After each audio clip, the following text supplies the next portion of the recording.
Taħt tinda fil-Marsa, Roberta Bela deskriva d-domandi ta' Net News bħala ridikoli meta fix-xhur li għaddew saqsejnieh għalma raġuni f'din l-iskema inkludew biss 15-il tip differenti ta' ikel b'lista ma tinkludix ħaxix u frott, għajr, spinaċi, piżelli u brokli friżati mingħajr ebda ħalib, ħobs u bajt inkluż.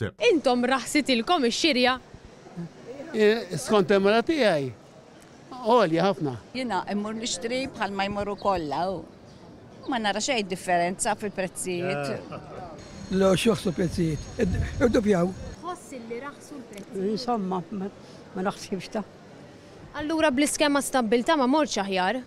Le, xejn. X'raħsu.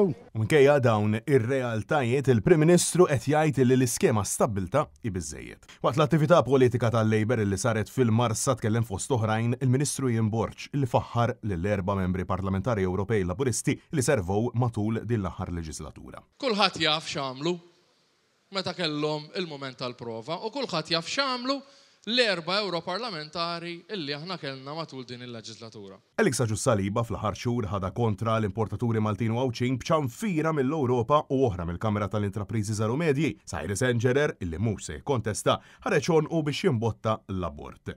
U Josien Kutajjar, oħra illi mhux se tkun qed tikkontesta wara li allegatament ħalliet l-Emissions Trading Scheme tiġi implementata mingħajr ma insistiet li tpoġġi l-interessi tal-pajjiż għad-detriment tal-Port Ħieles u żieda drastika fil-prezzijiet, responsabilità li kienet taqa' b'mod esklusiv għall-MEP Josien Kutajjar. Intant, konxju illi l-kandidati tiegħu għall-Parlament Ewropew huma dgħajfa, issa l-Labor qed jipprova jdawwar il-vot ta' 8 ta' Ġunju f'vot ta' fiduċja f'Bela bħalma qaltilna id-deputat Alexia Puġeja Sajt.